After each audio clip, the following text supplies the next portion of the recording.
सती पर्वत पे हरि हरि बोले नाथ की लाल पर्वत पे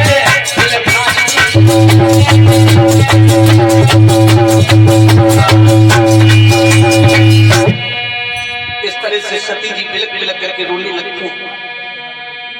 अब मैं क्या करूं? रोती है, बिठाती आए बच्चे रह जाते हैं, बढ़ते बढ़ते धोने तक दिन रात चक्कर लगाते हैं। एक बात और बताऊं आपके लिए, कभी धोनी के पास बैठ जाते हैं, कभी नंदी को पकड़ के बैठ के रोने लगते हैं। एक दिन तो सती जी भोलेनाथ की धुनी जहां लगी हुई है, जहां समाधि लगी है, पास में उनके चरणों में गिर के रोने लगी। और कहा बोली, रूठे रूठे मेरे सैया आई बनाऊं कैसे, रूठे रूठे मेरे बनाऊं कैसे, रूठे रूठे मेरे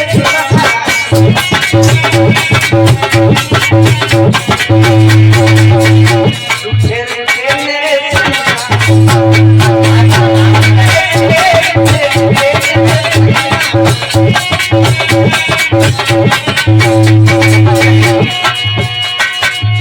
अपने पिया से झूठ में बोली, झूठ में बोली, झूठ में बोली, दिल की बात तो है सच नहीं बोली। अतिराजी ये भाव दिखाऊं कैसे, बोला मनाऊं कैसे,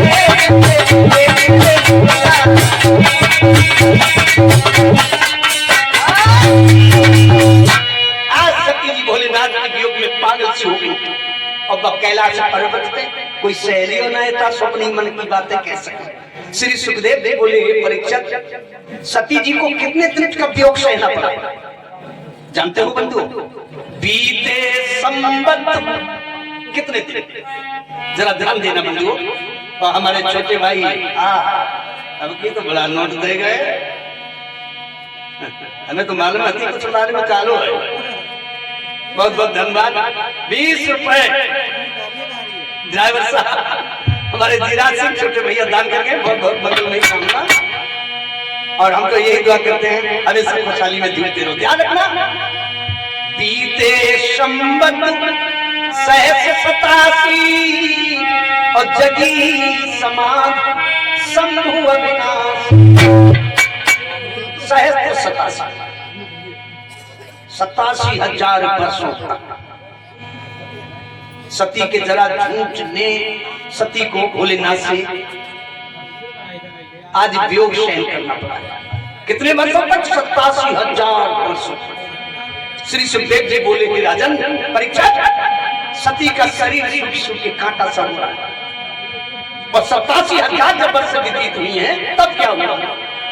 राम नाम शिव सुमिरन लागे और जाना सती जगत पति जागे।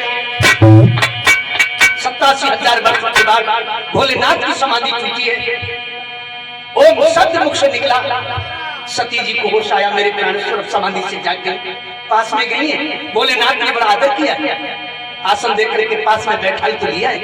लेकिन भैया प्रेम नहीं जो पति पत्नी के अंदर होना चाहिए, क्योंकि भोलेनाथ का तो ये दृढ़ संकल्प था कि इस शरीर से भोले बाबा तुम्हें कभी नहीं भेजेंगे। इधर उधर की बातें होने लगी और बातें होते ही होते सती जी की अचानक नजर अंतरिक्ष में ऊपर के लिए गई। तो अंतरिक्ष में आकाश मार्ग में उन्होंने क्या देखा कि देवता लोग कहीं बैठ करके विमानों में अपनी स्त्रियों के साथ कहीं जा रहे हैं।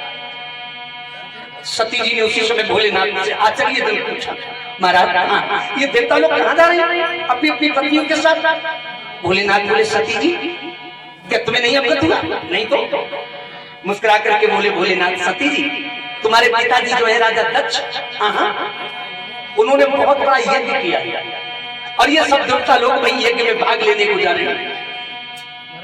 सती जी ने जब सुना हमारे पिता ने इतना बड़ा यज्ञ किया है, ये देवता लोग वहां भाग लेने को जा रहे हैं, तो आप लोग इस बात को समझो। उत्सव हो पिताजी के घर में, एक उत्साह बेटियों से पूछो, मैं की कुशल कामना का उत्साह बेटियों से पूछो। सती जी को एक बड़ी से बड़ी मेरे पिता ने इतना बड़ा यज्ञ किया जो देवता लोग उनके यज्ञ में जा रहे हैं, लेकिन वो कुछ ज्यादा देर तक नहीं ठहरी। और एकदम से पूछा कि महाराज हमें एक बात बताओ, क्या हमारे पिता ने इतना बड़ा यज्ञ किया है लेकिन हमें तो खबर तक नहीं दी, क्यों? और बोली है सती जी भोलेनाथ से, क्या बोली है?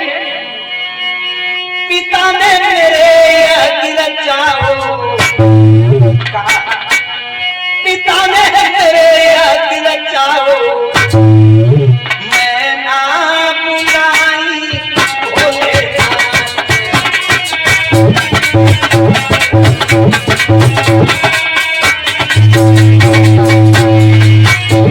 पिता ने मेरे यज्ञ रचाओ, मैं ना बुलाई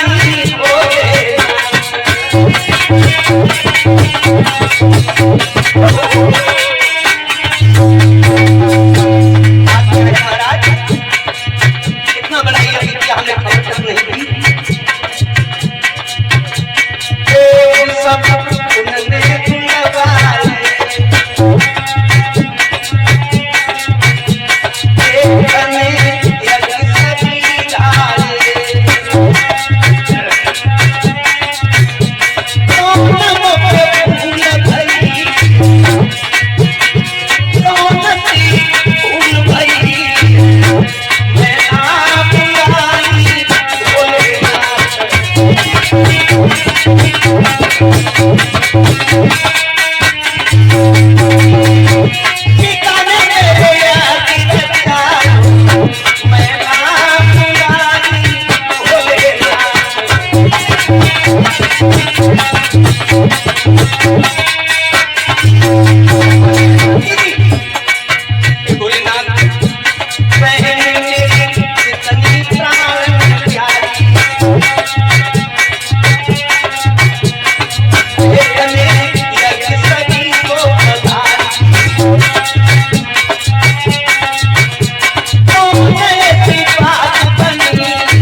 हमें क्यों नहीं बुलाया? भोलेनाथ कहने लगे सती जी इसमें तुम्हारा कोई दोष नहीं, और देखा जाए तो मेरा भी कोई दोष नहीं। तुम्हारे पिता हमसे नाराज है, आपसे, लेकिन क्यों? जवाब दिया सती जी, एक समय की बात है, तुम्हारे पिता को हर लायक जब समझा तो उस समय पर लिया गया, ब्रह्मा जी ने उन्हें प्रजा का नायक बना दिया, और जब से उन्हें प्रजा का नायक बनाया उन्हें अपने ऊपर अहंकार हो गया। एक बार हम सब देवता लोग ब्रह्मा के दरबार में बैठे थे, तुम्हारे पिता अचानक वहां आए, वो प्रजा के नायक थे। सभी देवताओं ने उन्हें प्रजा का नायक समझ करके उठ करके उनका स्वागत किया, उनको प्रणाम किया, लेकिन हम अपनी जगह सुन करके खड़े नहीं हो पाए। तुम्हारे पिता हमसे नाराज होने लगे, वो गालियां देने लगे, ये घमंडी है, ये किसी का सत्कार नहीं जानता है, ये किसी को सम्मान नहीं देना चाहता है, इसके अंदर ईर्ष्या भरी रहती है, हमें एक प्रजा का नायक बना दिया है। तब से इसको हमसे जलन हो गई, वो नाना प्रकार की हमें गालियां देने लगी, और ये भी कहने लगे कि ये किसी समाज में बैठाने की योग्य नहीं। सती जी उन्होंने नाना प्रकार की बातें की, लेकिन हमने उनसे कुछ नहीं कहा, और वो दिन का आज दिन 22 दिन से तुम्हारे पिता हमसे नाराज है। अभी यहीं पर समझना बंधुओं, राजा दक्ष ने अपने दामाद भोलेनाथ को गालियां तक दी, लेकिन भोलेनाथ ने कभी भी सती जी से ये नहीं कहा कि तुम्हारे पिता ने हमें गालियां दी। अब आजकल के नौजवान ससुर साहब से खटपट हो जाए तो ससुर साहब से कुछ नहीं कहेंगे, घर आके दुल्हन को हाथ जमाए, तेरे बाप ने दहेज नहीं दिया, दहेज नहीं दिया तो नहीं दिया, और सारे समाज के सामने हमारी बेइज्जती की, तू घर में से जल्दी से निकल। बेचारी को बच्ची तो वो शुरू कर दी, जरा समझना, गालियां तक नहीं, लेकिन इस समाज की बड़ी गलत प्रक्रिया है।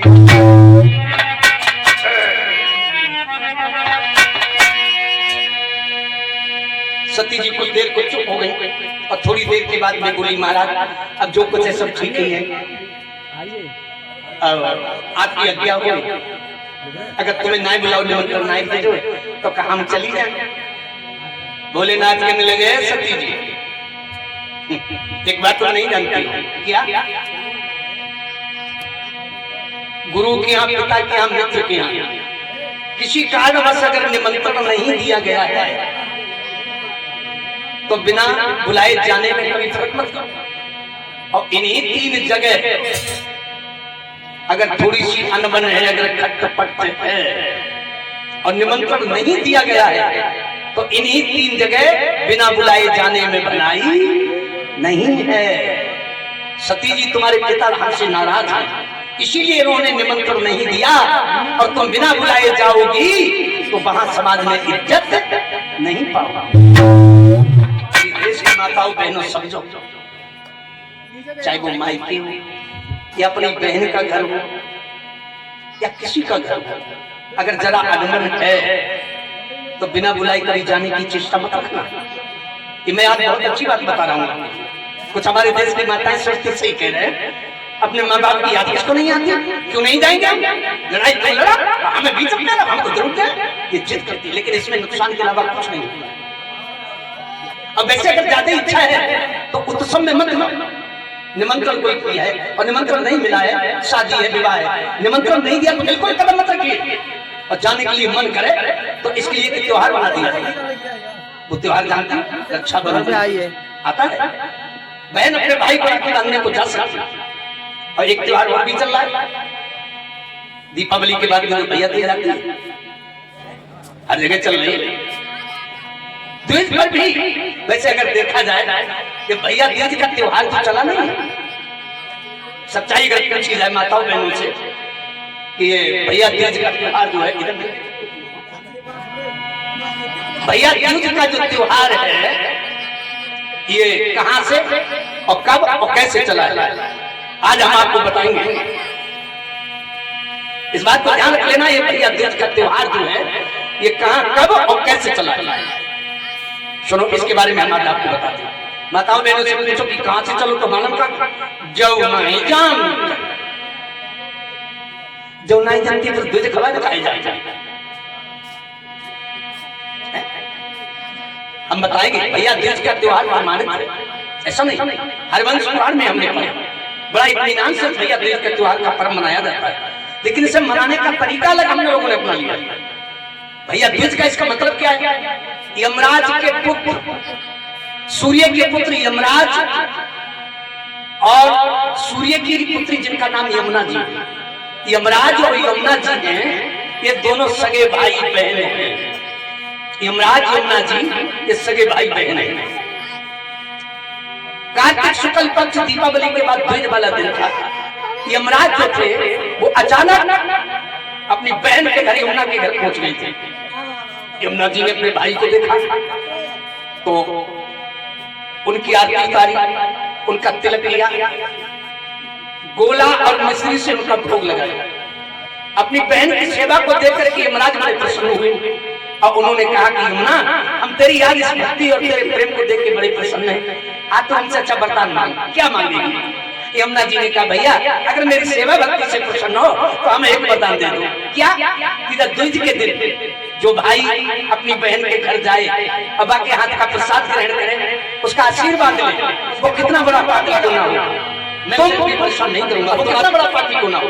तो समझ गए, द्विज के दिन धर्म किसका है, भाई का धर्म है कि वो अपनी बहन के घर चल के जाए, उसका हाथ का प्रसाद ले, उसका आशीर्वाद लेने के लिए। लेकिन अब भैया क्या गया था और जब फिर सवेरे घर में दंगा मचाए व्यक्ति, जरा समझना। और हमारे परमात्मा भैया बलबीर सिंह यादव जी बुरेली से 50 रुपए, धीरेन्द्र सिंह जी की तरफ से ये 20 रुपए, ओमपाल ये मिस्त्री साहब धौरेरा से भैया की तरफ से 10 रुपए आए हैं। और रामशंकर फोरमैन बुरेली से 100 रुपए भैया की तरफ से कथा में दान आए। बहुत बहुत धन्यवाद, मंगलमय कामना है, भगवान की बड़ी कृपा बनी रहे। हम तो यही दुआ करते हैं। लोगों ध्यान रखना, बड़ी सुंदर बात यहाँ पर आ गई है, इस शब्दों के साथ में जरा सुनो। तो भाई के क्या किया, जब खुद ही किया और किसी और की बात नहीं, ये समस्या हमारे भी आगे आई थी। आज हम बताएंगे, अपने भी बात बताएंगे। ये बात है सन 2005 की बात है। हमारी पत्नी 2-3 साल याद है, उस समय करते थे। और दीपावली का त्योहार बड़ी खुशी से सबने मनाया। और द्विज वाला दिन आया, हम बाहर बैठे थे, बच्चा गया, बोले भैया हमने यहाँ बताओ, बोले तुम्हें घर बुलाया। हम घर पहुंचे, चारपाई पड़ी थी, बोले बैठ जाओ। हम बैठ गए, बताओ कब बात। बोले आज दिन का है, और उस बरस द्विज जो थी वो शुक्रवार। तो हमने कहा दिन तो शुक्रवार है। बोले जब थोड़ी पूछ रहे, हमने बोले जब पूछ रहे आज त्योहार का है। हमने त्योहार दीपावली आती है, निकल गए। बोले थे ना जाए आज भैया की, अरे हमने के बाप अब तुम्हारा भाई आने वाला है, इसलिए बड़ी खुश हो। बोले अच्छा ठीक है, तो अकेले भैया कैसे आए थे। तो हमने फिर उस समय हमने एक सच्चाई कर दी थी। तो हमारी पत्नी हमसे बोली, जरा समझना जब देश के झंडे कितने विलक्षण है। हमारी पत्नी हमसे बोली कि आई गई भैया तुझ और भेज दे सजन बाकी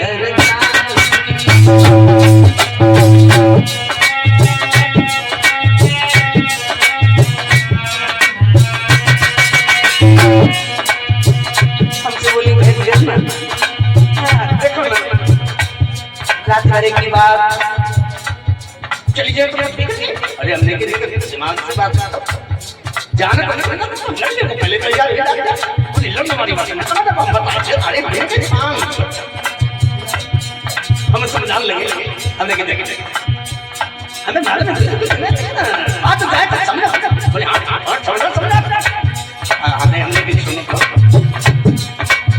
और जात में देखी हुई घर में मेम साहब आ जाए सालन ना सालव करो कुश्ती घर में चूल्हा वाला का नाम चलिए तो ले चैन ना है।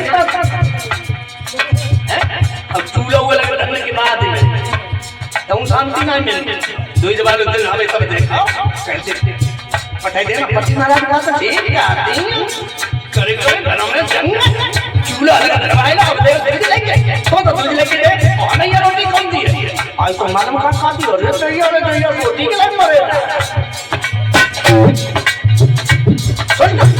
आज पूरी करे पड़ेगा संजा लगू बकिया जौना के खाई लियो के बकिया हो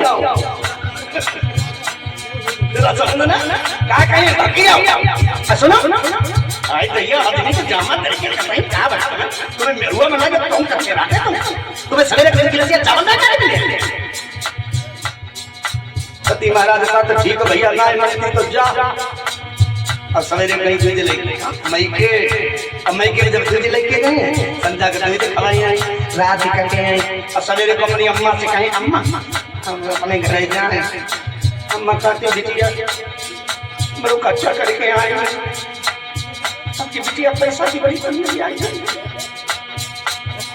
अब तुम्हें तो खर्चा करके आई हम सोच रहे 15 दिन रुके जाते बिटिया तोरे धान घरे आए जाते ना हम तो प्रदेश में तुम्हें धोती मिला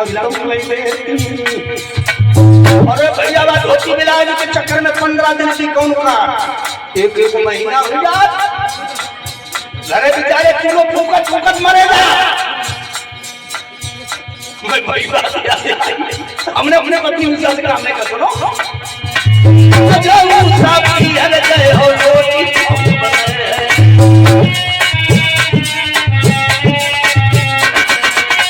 जो साथी हर जय हो रोटी उनको प्यार करो सजन उनको प्यार करो सजन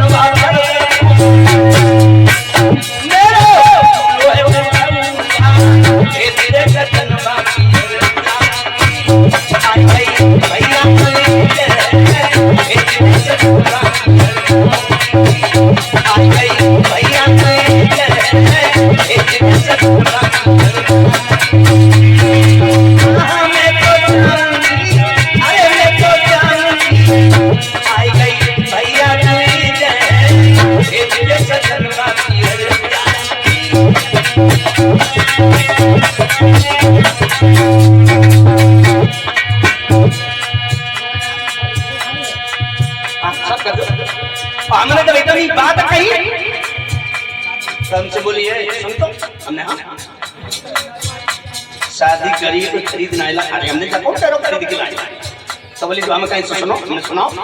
और उस समय हमारे बड़े भैया चक्की को घर में कारखाना लगाए थे, तो चक्की गाय नहीं उठाई, हमसे बोली इधर देख रहे हैं, खूब देख रहे हैं, तो हमसे बोली अपने घर में चक्की लगी है आता यहाँ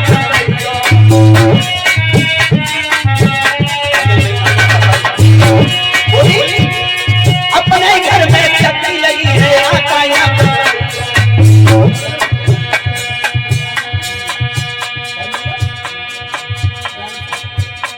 हमारे परमात्मा लला धर्मेंद्र ड्राइवर साहब बरेली से भगवान के भोग के लिए उन्होंने कुछ फल और साथ में 100 रुपये पड़ा।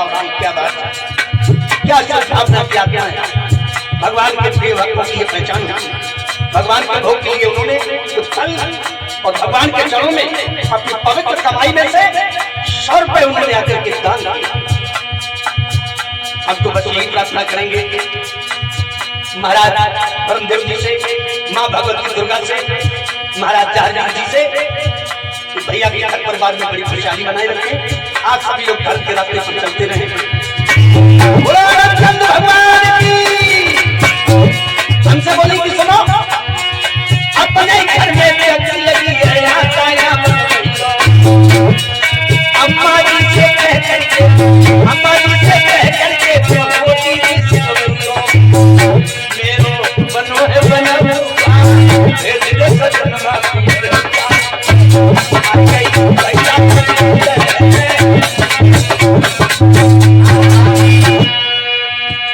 इतनी बात जब हमने सुनी तो हमने राय मंदिर को जाओ, लेकिन एक बात हमारी सुनेगा, हमने दूध खावा सुबह को करेगा और धोती बिलाउज के चक्कर में नहीं हो ना इज्जत नहीं, तो हम मने नहीं करते माता बहन दूध लेके खूब बेटा बेटा मगर इसको ध्यान रखो, समझा के दूध खावा और सुबह को पाई करेगा। लेकिन कौन काम अब तो दुनिया बड़ी विलक्षण है, जिस समाज बड़ा विलक्षण बढ़ गया ना, जगत में चमक दमक को मान और ना गुण की पहचान। कपड़ा हो तो चमक दमक को भले ही चले दिन चार, कपड़ा हो तो चमक दमक को भले ही चले दिन चार, और भोजन हो तो चमक दमक को खाए कोई बीमार भले ही करे नुकसान जगत में चमक दमक को। दुल्हन हो तो चमक दमक की भले ही न करे कुछ काम, देश की दुनिया रीति देखो, दुल्हन हो तो चमक दमक की भले ही न करे कुछ काम, और दूल्हा हो तो चमक दमक को लुटाई दे धंधा में करे जो काम तो बिगड़े साल, और जगत में चमक दमक को भजन अगर चटकीला है तो बजेगी तालियां खूब, और ना तो श्रोता सुनते सुनते जाए नींद में डूब, उठ के घर को करे बयान जगत में चमक दमक को। लेकिन लोग भारत के लोगों जब संस्कृति को क्यों बर्बाद कर रहे हैं, होश में आ जाओ। अब तो ऐसे ऐसे लोग गीत गाने लगे जो कहने में शर्माते। आज सवेरे को उठे झाड़ू लगाए तो जन आया सोचे लाओ कोई रामायण में से कोई भजन नहीं गाएंगे। अब तो बाद में झाड़ू लगे जो गाना कौन सुन रहे हो, हमारे गाना में तुम्हारो का काम है जो भजन हो रहा। अरे हम और किसी का अपनी बात बता रहे हैं, हम आज ऊपर नहीं अपने ऊपर बात बता रहे हैं। सन 2099 में शादी हुई थी, एक में हम हरदोई डिस्ट्रिक्ट में प्रोग्राम करने के, उसमें हमारी अपने पिता के घर थे।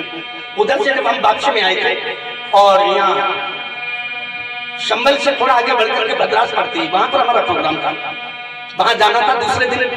तो जब शाहजहानपुर हम रेलवे जंक्शन हुए तो हमने संग वालों से भैया चलो और बच्चे यहाँ हैं, अब कल हम आ जाएंगे तो कल टाइम से निकल चलेंगे। बोले कल आ जाओगे? बोले हाँ हमने बिल्कुल आ जाएंगे। बोले ठीक है, लेकिन ध्यान रखना। बोले हाँ हमने चिंता नहीं कर भाई, लोग इधर को चले आए। शाहजहानपुर से सीधी ससुराली पहुंचे, ससुराल के तो ठाक ठाक लोग शाम को ससुराल में पहुंचे, बड़ा इज्जत आ भाई। शाम को हमारी पत्नी बेटी हमने उनसे सुनती हूँ, बोले हाँ बताओ हमने कल घर चलना है। बोले हमसे कहा पूछा तो घर वाले हमने दो समस्या, ब्याह हुई सब कुछ ही हो, घर वाले परमिशन हो लेने पड़े। चलो हमने कोई बात नहीं, सुबह के लिए हम लोगों से बोले हमने भैया हम घर जाना चाहते हैं। बोले हम मना नहीं कर रहे, और तो ने इशारा किया, बोले यहाँ आओ आज बड़े मान जाओ, आज ना कल चले। हमने क्यों? बोले आज हम शहर जाए कुछ चीज नहीं है, तो हमने चलो कोई बात नहीं, जब तुम्हारी इच्छा है आज रुक जाए। भोजन बना, हमने भोजन खाया, अभी कपड़ा पहने के बाहर निकल गए। बोली सुनता हूँ, अब हमने हम बताओ क्या बात। बोले हम तो डायरी शहर के लिए हमका मना करना है। बोले ऐसे थोड़ी हमने तो कैसे गए? बोले कुछ जब आप हमेशा ध्यान रखिए, व्यक्ति बाहर नौकरी करता हो और घर जब आवे तो जो चीजों को मैंने पहचान करके देखी, हमेशा ध्यान रखिए। अम्मा अगर घर पे होगी तो अम्मा का देखेगी पेट। आप कल बोले लला तू बोलो सफर करके आओ, भूख हो रोटी रखी गई, रोटी खाई, क्या तो बनाई ना। और घर में मेम साहब है तो मेम साहब का मालूम कर पहले जिम कमाई के लिए कितने कमा और सवेरे को हमने देखो लोग तमाकू के लिए कुड़ियां निकले, तमाकू के लिए पैसा मांगो, कतार में खुद देख ले। भूपा जी बुआ से मांग रहे थे 10 रुपया।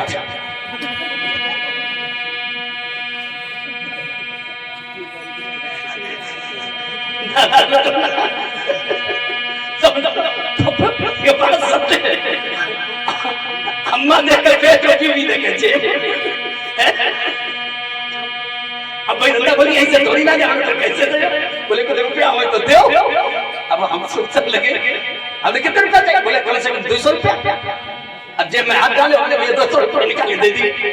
पूरा दिन शहर में संजा को लौट गई, खाना खाया, सब लोग आराम से सोए।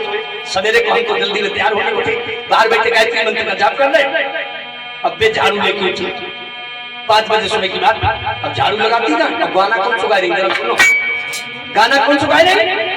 एक परदेसी मेरा दिल ले गया, जाते जाते मीठा मीठा गम ले गया।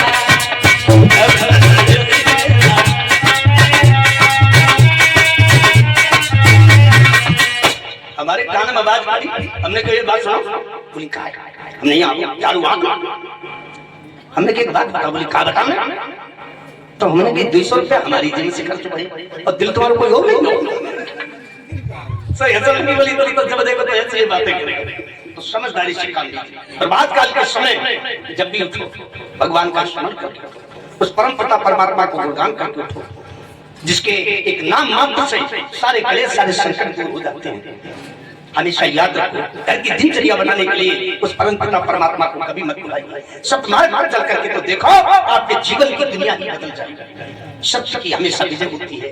असत्य का सहारा लेकर के जो लोग जीते हैं वो कभी समाज में सक्षम नहीं होते। ये मैं पूर्ण विश्वास के साथ कहता हूँ। और जिसे परमात्मा पर जिस जगह पर पूर्ण विश्वास होता है उसकी लिए कामयाबियां उसके कदम छूती हैं। बोलो भगवान की। दोनों बात को ध्यान रखो। इस तरह से भोलेनाथ सती जी को नाना प्रकार से समझा रहे हैं कि सती जी अगर तुम बिना बुलाए जाओगी तो समाज में इज्जत नहीं पाओगी। जरा समझना बन गया। सती जी को देख लिए रोई और बोली महाराज आपको ऐसी बातें करते वैसे हमारी अम्मा ना और दमाद से तुम्हें कर ज्यादा प्यार करते हैं। भोलेनाथ कहने लगे तुम्हारी अम्मा और दमाद उस समय प्यार करती हैं तो बेये चिट्ठी हमारे पास भेज देती, हम कैसे माने। सती जी फिर चुप हो गई। अब फिर रोई के बोली क्या बताना, अब की बहुत दिन हुई है, बड़ी जी को नहीं देखो। अब आज सवेरे हम इतना बुरो बढ़ रहा है तो छुई नहीं लगता। भोलेनाथ समझिए सती जी के जाने के मन में बोले देखो सती जी वहीं तुम्हें रोकेंगे नहीं, जाओ। लेकिन फिर भी हम तुम्हें समझा रहे हैं अब तुम बिना बुलाए जा रहे हैं, मेरा दिल नहीं कह रहा है, जाओ जाओ। और उन्होंने तुरंत नंदी को तैयार कर दिया, सती जी को नंदी पर बैठा दिया है और 2 गण भगवान शिव ने पीछे लगा दिए और उनसे आदेश दिया कि भैया अगर वहां किसी प्रकार की कोई संकट मुसीबत आए तो तुम हमें आकर के खबर कर देना। मेरे भगवत प्रेमियों श्री सुखदेव जी कहते हैं कि हे राजा परीक्षित फिर जिद करके सती जी एक बार अपने मायके को भोलेनाथ से बिछड़ करके चली। पिछला झूठ बोली तो 87,000 का योग सहना पड़ा और दोबारा फिर जिद की है तो आप देखिए क्या होने वाला है। बड़े अरमान है सती जी को, मायके में पहुंचूंगी पिता देख के कितना सम्मान देंगे, बहनें हमारी देखकर कितना खुश हो जाएंगी। लेकिन भैया वो अरमान सती जी के मायके के नजदीक जाते ही जाते धूल में मिल गई। कैसे क्या हुआ? पहुंची पर दाद नहीं पहुंची, पहुंची पहनाई फलाई बबुला ने बात नहीं कच पूछी भैया कचवाए सहाय।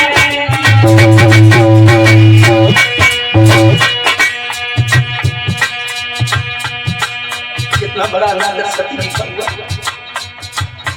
जिस पिता से सती जी को इतने दिल में अरमान थे कि मेरे पिता मुझे देख करके कितना खुश हो, लेकिन भाई सती जी को देख करके राजा अपना मुंह फेर लिया।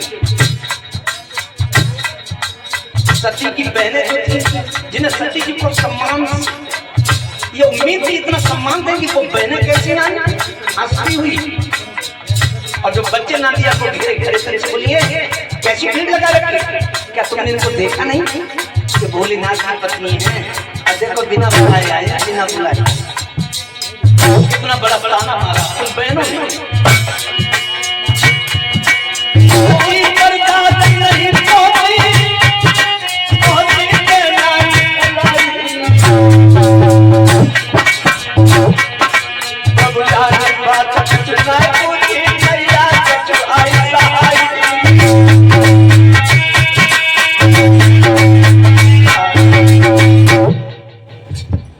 ये देख करके सती जी का हृदय कांपने लगा।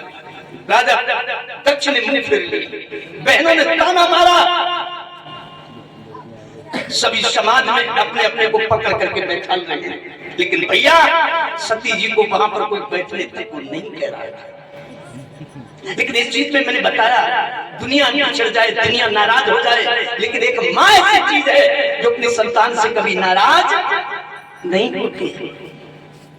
मैया जो प्रसूति है सती जी की, राजा दक्ष की पत्नी का नाम प्रसूति था। ध्यान देना, प्रसूति की नजर पड़ी सती जी को, जब अकेले अकेले देखा तो उस मैया ने सब कुछ छोड़ दिया। अब भाग करके अपनी बिटिया के पास आ गई और सती जी से बोली, बिटिया सती, अरे तुम अकेली क्यों खड़ी, आओ मेरे पास यहाँ बैठो।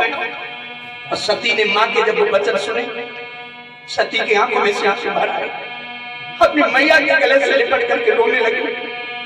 माँ, सती की माँ बोली, क्या बात है सती, पर्वत पे कुशल तो है?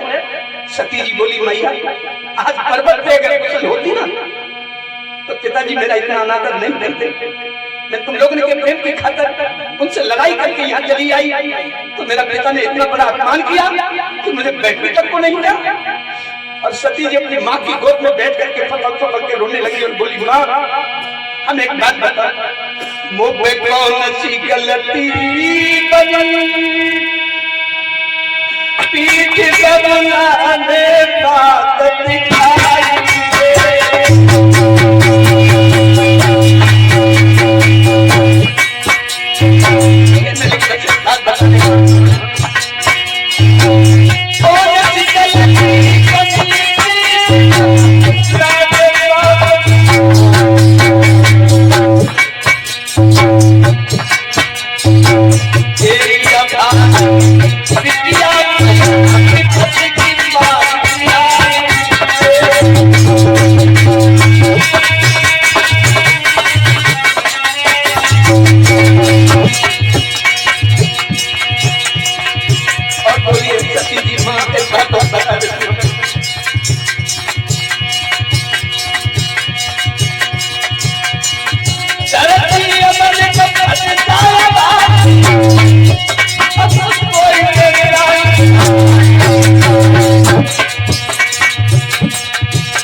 मैया ने समझाया, बेटी सती तू रोए मत, तुम्हारे पिता तुमसे अभी नाराज हैं, लेकिन थोड़ी देर के बाद वे मान जाएंगे, तुमसे सम्मान देंगे, तुम्हें बड़ा लाड प्यार देंगे, आप चिंता नहीं करो।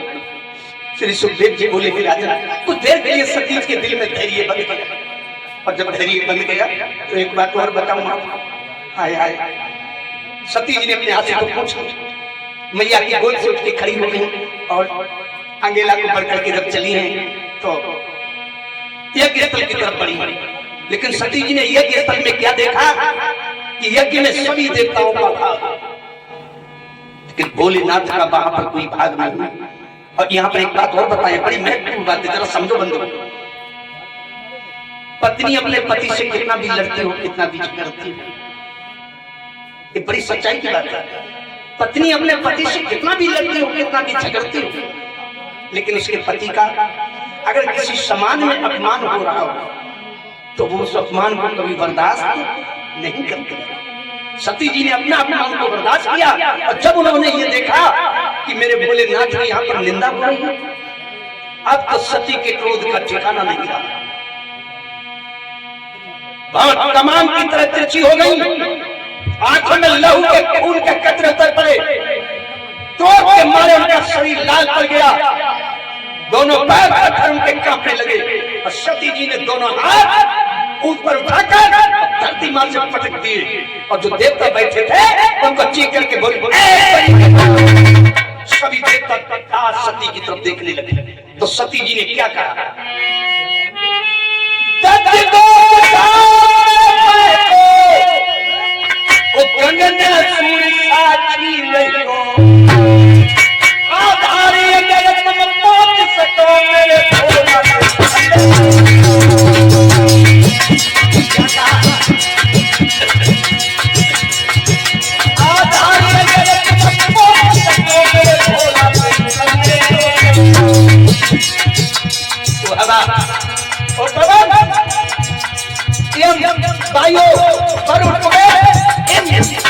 मेरी बात सुनो, अगर तुम पहुंच सको तो जाओ, मेरा संदेशा मेरे भोलेनाथ तक पहुंचा दो। कह देना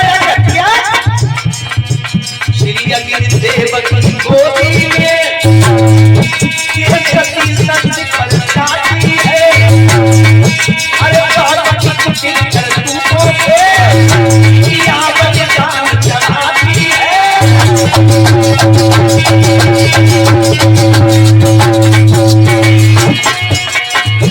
मरने से पहले सती जी ने उसके बाद परमात्मा से वरदान मांगा।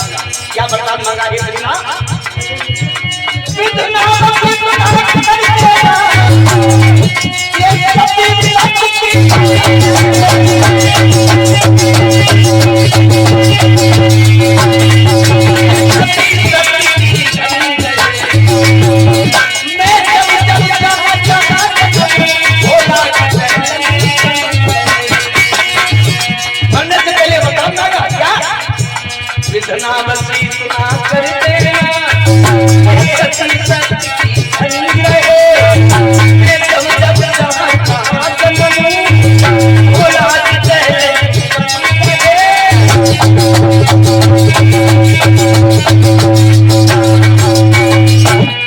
इतना कहने के बाद में सती जी ने क्या किया, जो यज्ञ कुंड जहाँ हवन हो रहा था, आग की लपटें आसमान को छू रही थी, सती जी अंगेला के बढ़ती चली गई। क्या किया उन्होंने?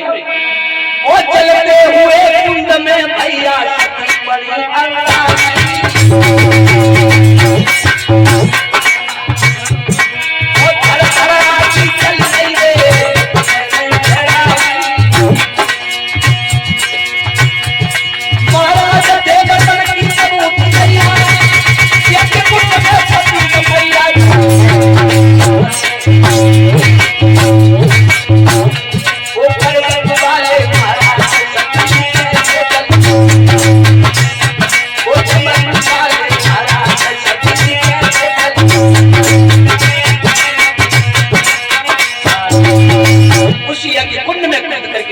सती जी ने अपने जीवन की लीला समाप्त कर दी। श्री सुखदेव जी बोले, राजा उस समय देवता त्राह त्राह करके वहां पर, और जो भगवान शिव ने गण भेजे थे उन गणों ने सती को जब यज्ञ कुंड में जलते हुए देखा, हाय हाय गजब हो गया। क्या हुआ? गणों को रहो नाय को तो सजो आई और देवतन पर धर के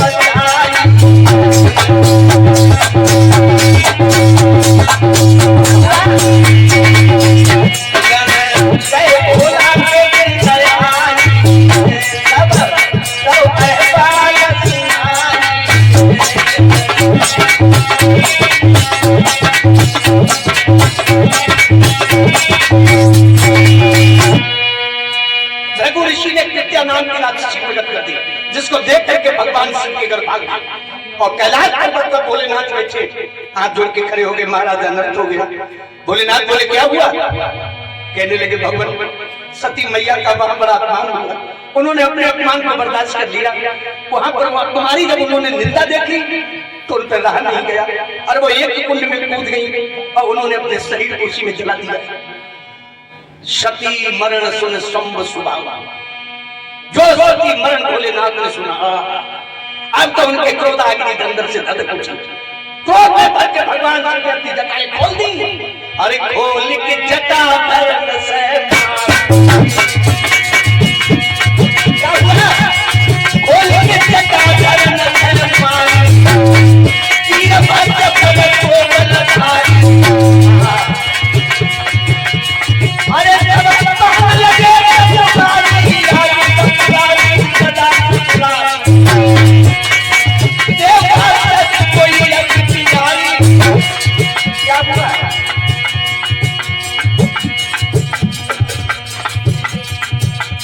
आदेश किया है राजा दक्ष यज्ञ को विध्वंस कर दो, जो वीरभद्र नाम का भगवान सबकी जटाओं को वीरभद्र के चलो वहां से दक्ष की रंगल पहुंच गया। अरे कोई धर्म से चला केला की क्षमता से गए और क्या किया वीरभद्र ने? गीतों मारा चरण और देवगण में चढ़ोया। अरे सब देवता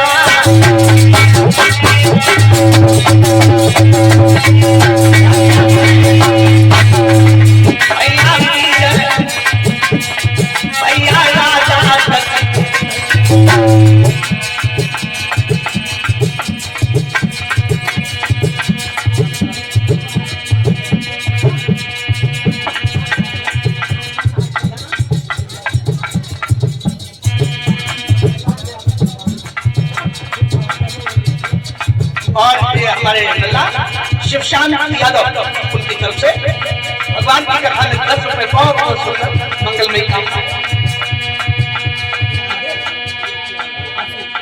और अभिषेक यादव की तरफ से 10 रुपए भगवान की कथा में दान है।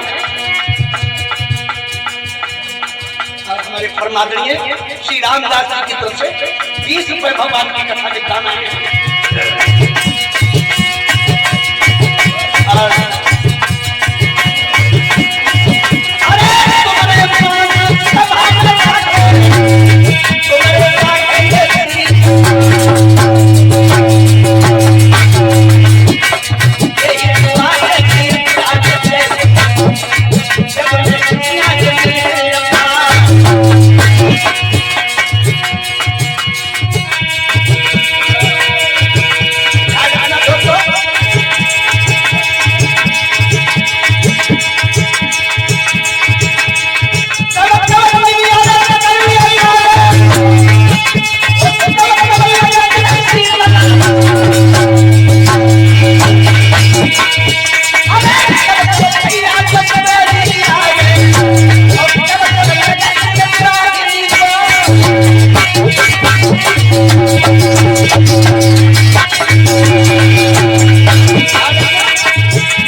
भगवान की। इस तरह से वीरभद्र ने जाकर राजा दक्ष के सर को काट करके उसी यज्ञ कुंड में जला करके राख कर दिया।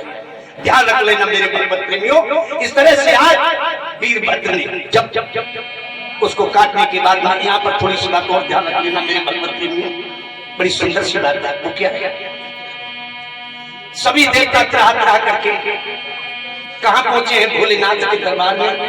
और भोलेनाथ के ये दरबार में जाकर के जब पहुंचे तो भोलेनाथ के दरबार में क्या हुआ है, हरिनारायण को साथ में लेकर के शांति है तो सभी देवता आज भोलेनाथ से प्रार्थना कर रहे हैं, महाराज आप ही हैं जगत के स्वामी, प्रभु तुमको नमो नमः।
और कहने लगे देवताओं, राजा दक्ष की करने का तो फल से मिलना ही था,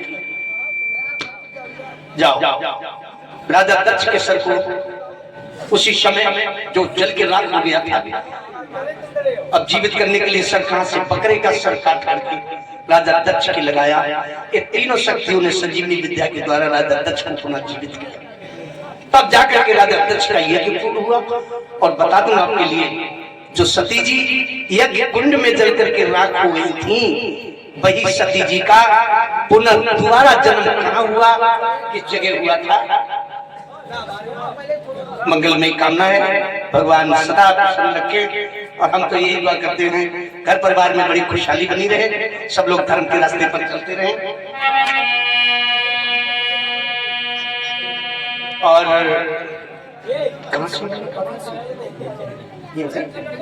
धर्मेंद्र भैया हमारे ड्राइवर साहब 50 रुपए और पिंटू नोएडा से 50 रुपए दान किए हैं। केंद्र घुड़ेली से 20 रुपए, पंकज 20 रुपए, पूरन सिंह 20 रुपए, जीत सिंह 20 रुपए, सुभाष जी 20 रुपए, अनेकपाल जी 20 रुपए, प्रमोद जी 20 रुपए, राधेश सिंह 50 रुपए। आप सब लोगों ने जो दान किया है, याद रखना दोस्तों,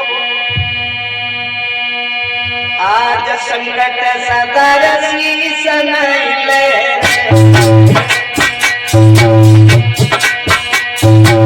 संकट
तरह से यज्ञ पूर्ण होने के बाद में जो सती जी अपने पिता राजा दक्ष के यज्ञ कुंड में जल करके राख हो गई, इनका पुनर्जन्म कहाँ हुआ?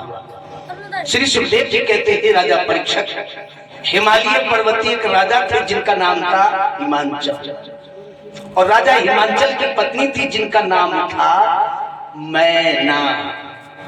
कितना सुंदर नाम है, मैना। राजा हिमांचल की पत्नी का नाम था मैना। एक बात ध्यान रख लेना, घर में सब सुख, पुत्र हैं, राज्य, धन कोष, लेकिन घर में कोई लड़की नहीं है। मैना दिनों रात सुस्त रहते हैं। एक दिन राजा हिमांचल से बोली, महाराज भगवान को दया सभी कुछ घर में है, और घर में कोई बिटिया नहीं है।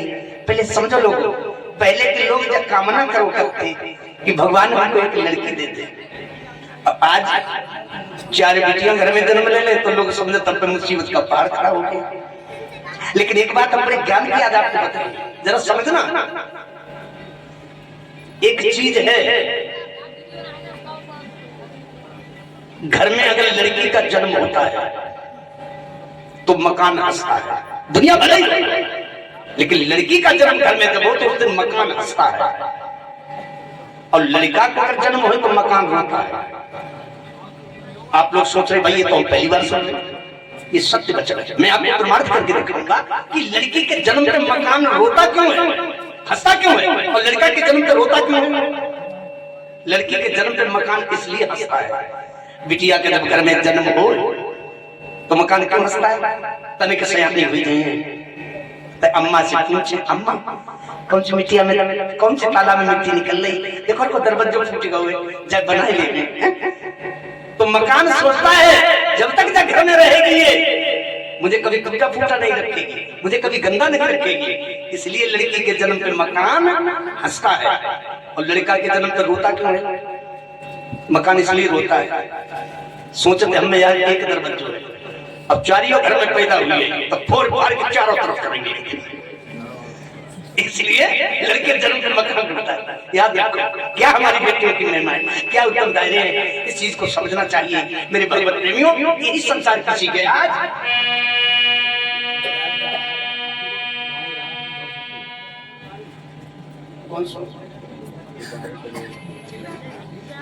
धर्मेंद्र ड्राइवर साहब 50 रुपए, और अजय यादव जी 50। भैया की इच्छा है कि जो वो तो नहीं, वो बात वाला। अच्छा, चलिए भैया ड्राइवर साहब की इच्छा है, बड़ी दूर से चल के आए, कह रहे हैं कि गुरु जी हम ये सब चलो, मैं जरूर चलाऊंगा, आपकी इच्छा जरूर पूर्ण करूंगा। ड्राइवर साहब की आप लोगों ने सम्मान दिया है और हमारे गीत को जो मान्यता दी है, इसके लिए आपको बहुत बहुत धन्यवाद।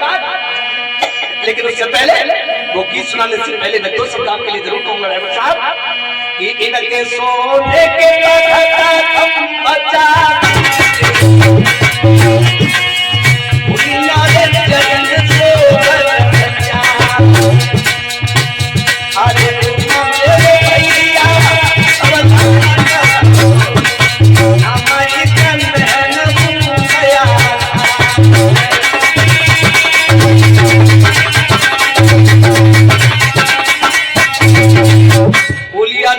भगवान की दो इच्छा है, 2 लाइन में जरूर सुनाऊंगा उनके लिए।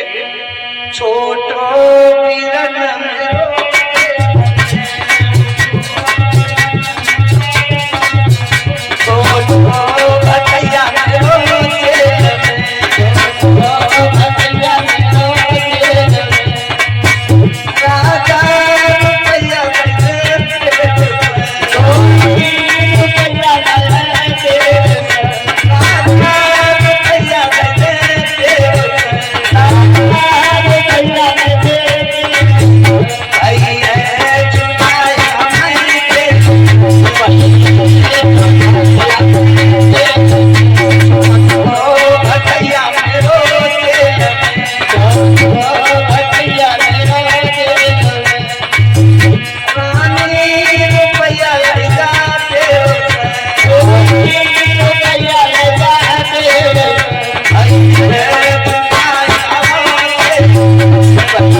भक्त को ध्यान देना। तो मैना दिनों रात सुस्त रहती। और एक दिन राजा हिमाचल से बोली कि प्रिया भगवान को दया सभी कुछ घर में लेकिन कोई लड़की नहीं। और क्या बोली? सुनती हूँ जग में जो भी नर एक सुंदर लली न पावे,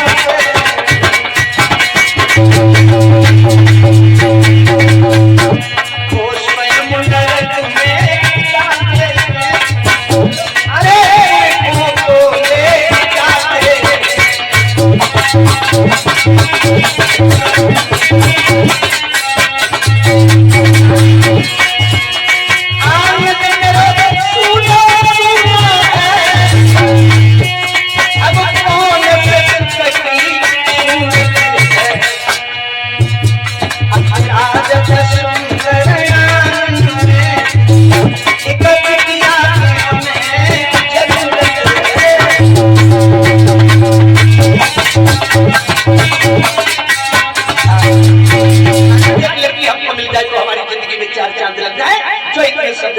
राजा हिमाचल बोले तुम्हारी ऐसी इच्छा है तो परमात्मा हमारी इच्छा को अवश्य पूर्ण करेगा। और समय आने पर वही मैना गर्भ धारण करती है। और श्री सुखदेव जी बोले राजा परीक्षित उन्हीं मैना ने एक बहुत सी सुंदर सी बिटिया को जन्म दिया। और जब जन्म दिया है ना तो बड़ा सुंदर नाम पड़ो है। पहले नाम रखते थे लोग वैदिक रीति से। क्या नाम रखा गया है? गिरिजा। और ये गिरिजा कोई और नहीं वही सती है पूर्व जन्म की जो अपने पिता राजा दक्ष की यज्ञ में जल के राख हो गई। और अब की बार आदि शक्ति जगदम्बा माँ भवानी गिरिजा के रूप में आकर के अवतरित हुई है। बोलो गिरिजा मैया की। तो गौरी माता कहते हैं। बोलो गौरा माता की। इन्हीं को पार्वती नाम दिया गया है। आज आदि शक्ति का जन्म राजा हिमाचल के यहाँ हुआ है। और बंधुओं समय की सीमा समाप्त हो चुकी है। इनका पुनर्विवाह कितने दिनों के बाद भोलेनाथ के साथ हुआ। कल दिन की मीटिंग में ठीक समय 1 बजे से और 4 बजे तक आनंद लेंगे। और कल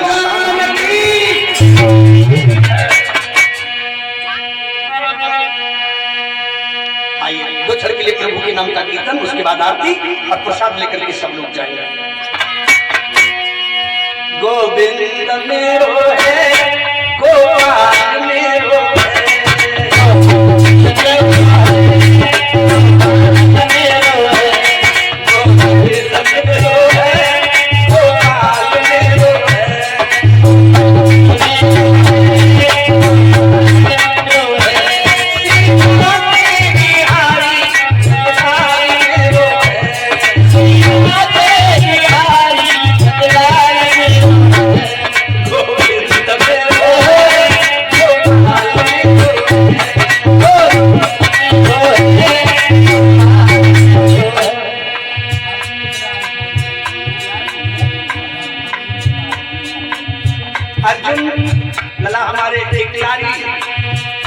बधाइयों से बहुत बहुत धन्यवाद। बहुत दिनों के बाद इकलारी गांव का नाम आज सामने आया है। अर्जुन जी की तरफ से इकलारी से 100 रुपए का बड़ा सुंदर दान आया है। भगवान बड़ी असीम कृपा बनाए रखें। सभी लोग धर्म के रास्ते पर चलते रहें।